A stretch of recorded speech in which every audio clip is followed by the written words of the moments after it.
And we are continuing our coverage post-primary. We have some races that will be heading to runoffs, and we have some races that will just be looking ahead to November. One of those is the race in District 13 for Congress. We do know that Dr. Jasmine Clark came out of that race with more than 50%, meaning she will not go to a runoff. Instead, she will be heading to the November ballot. Dr. Clark joining us in the streaming pod right now. Dr. Clark, thank you so much for coming on. Yeah, thank you so much for having me. I appreciate it. And before, when we were in break, y'all can't see her shoes right now, but Dr. Clark told me that she has on her election night shoes that are also her dancing shoes because y'all were dancing primary night, a huge win for you. I mean, a crowded field.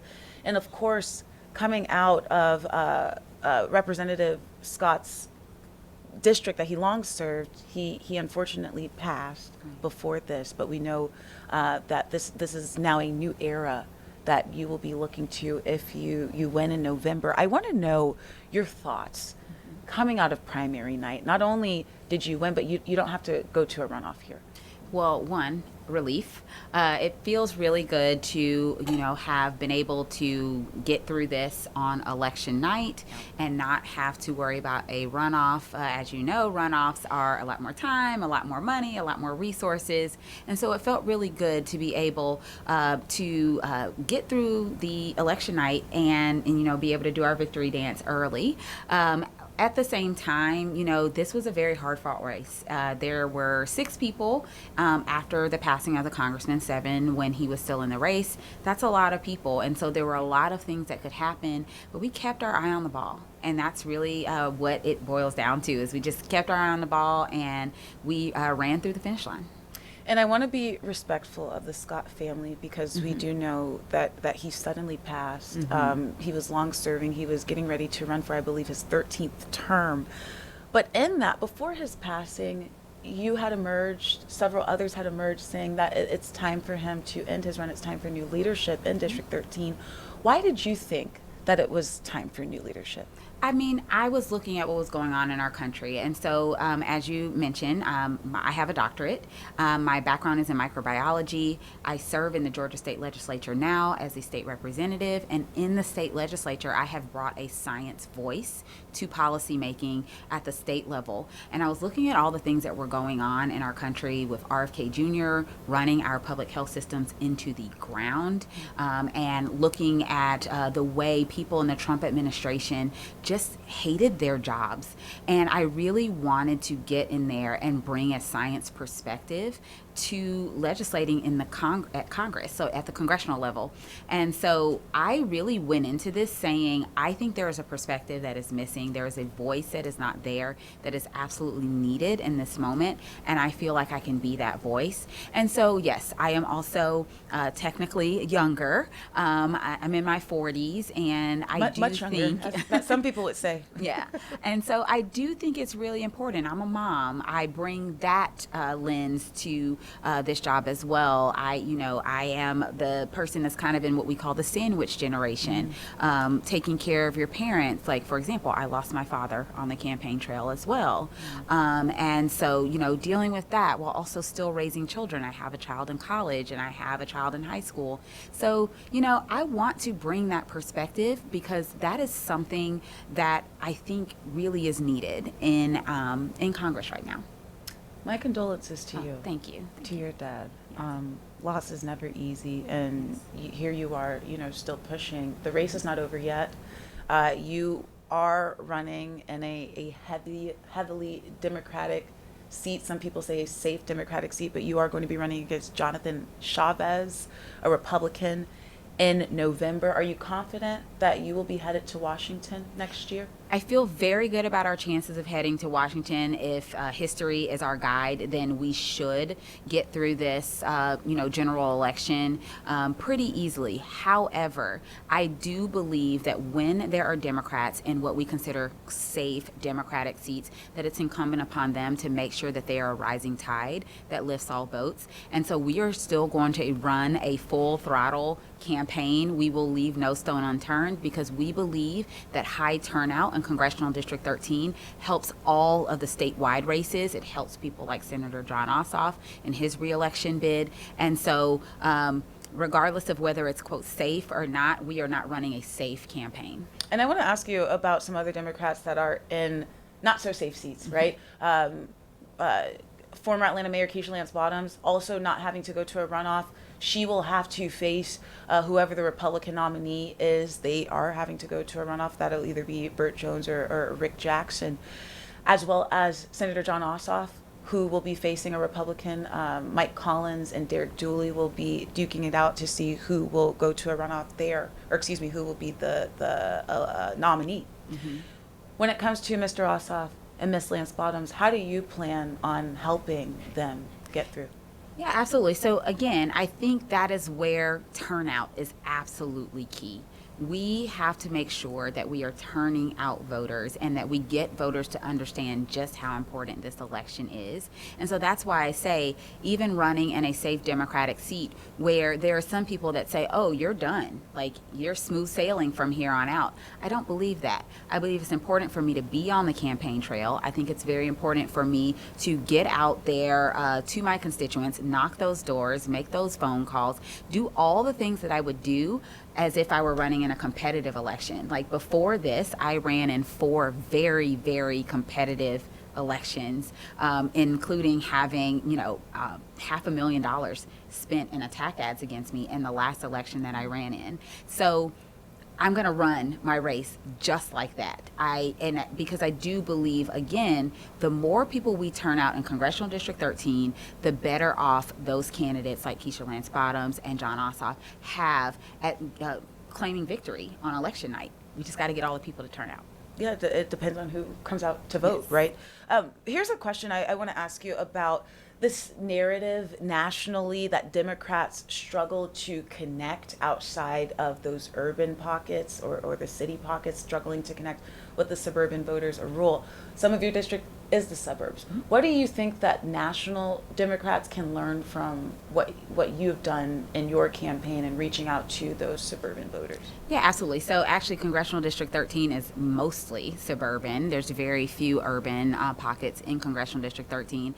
And so when I was out on a campaign trail, I did a lot of listening. And the truth of the matter is a lot of people are caring about what's going on in their wallets. And we have to make sure that our message is focused on the things that keep people up at night and what is going to get people to show up to the ballot box. And we can't be full of empty promises. So we have to be very realistic about what we want to do, what we can do, and what we should be doing. But at the same time, people, they're not necessarily looking for a hero, but they are looking for someone that is actually listening to them and then responding to what they are actually saying, versus just taking random talking points from a memo that really is not speaking to what the people are actually talking about. Is it authentic? Yeah, so they want that authenticity. They want to be able to see their congressional person show up to things and actually have that conversation.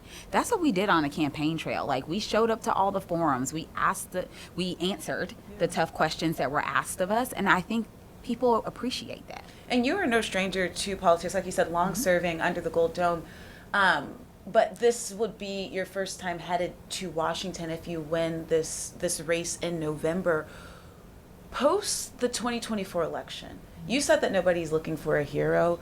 I would argue that some people were looking for a hero, especially with some of these heated town halls that we saw people really kind of coming after Republicans and Democrats saying, what is going on out there, guys? Right. What are we doing? Are you prepared for that? I don't know if anyone's ever really truly prepared for the how big this job is, but I think that's healthy. I think it's really important for any person who is elected to such an important office to understand the gravity of what they are doing, and I really truly understand that. So I'm going to be as prepared as I can, as far as I'm ready to listen. I'm already having conversations about what it looks like to have robust constituent services and what it looks like to make sure we keep up the same things that we were doing when I was a state representative, the town halls, the community office hours, the community events. Like, none of those things go away. They just get scaled up. And so that's what I plan on doing. I also recognize there's a looming special session coming up where we don't actually know what this district looks like after 2028. While there's a possibility that nothing changes or very little changes of it, it's a possibility that it gets changed dramatically. And so what I am focused on right now is just making sure that I deliver the best constituent services and be as impactful as I possibly can in the 2027-2028 legislative term in Congress. And hopefully I get to continue to serve after that. Just gotta, I say one foot at a time. Absolutely, absolutely. And we still have to wait until after November to see what Correct. the balance of power is going to look like in Washington. My question to you is if you, and it's hard to ask because we don't know what that's going to look like, Right. but let's say as things stand right now, Republicans have control of the House. How do you plan to reach across the aisle and work on things? Let's say, for example, the gas prices Yes. right now. We know that that's a far above really kind of anybody right now because of what's happening in the Strait of Hormuz. But how would you be able to bring relief to the people of Georgia besides obviously the 30-cent gas tax that Governor Kemp has done?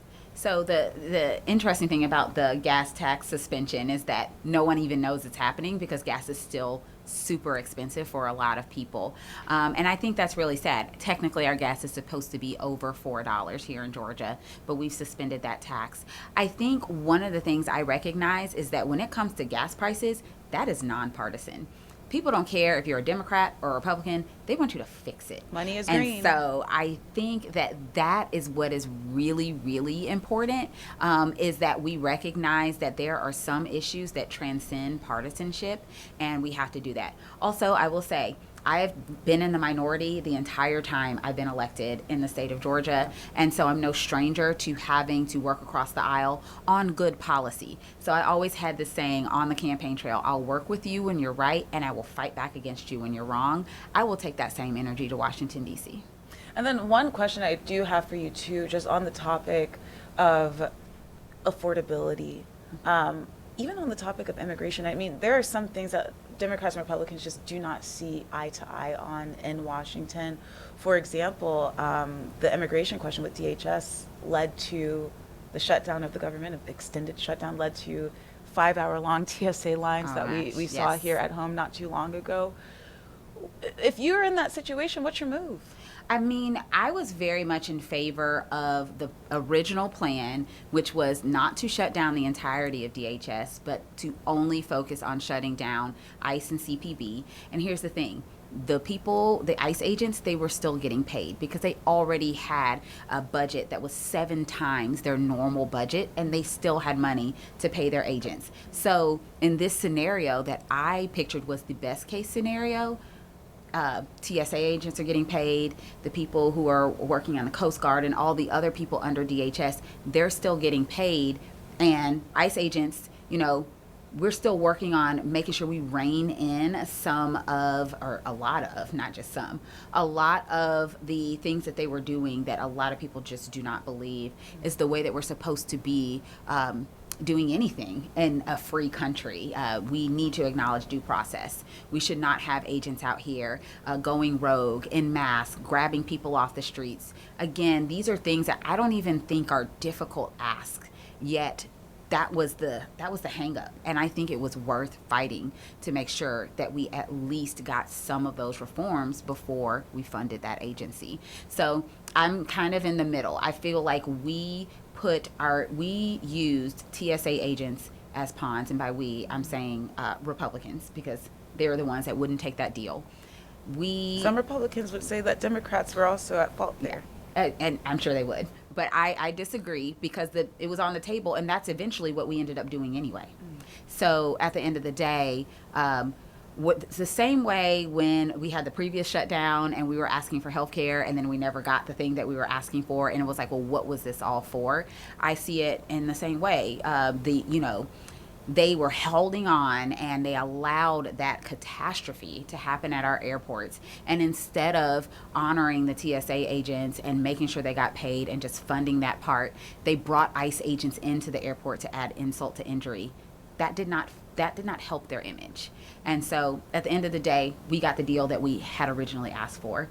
And now we're still trying to figure out what we're going to do with CPB and ICE funding, because we are still in this stalemate where this agency has gone rogue and we need to rein it in. My final question to you, because I know Yeah. our time is short. Mr. Scott did serve the District 13 for many years, I believe more than 2 decades. What's something you could take away from his legacy and bring if you are granted this seat in November? So he did a lot. He was very important to the ag industry and farmers in Congressional District 13. Yes, there are farmers in Congressional District 13. Really did appreciate his leadership, and I want to make sure that I carry that forward.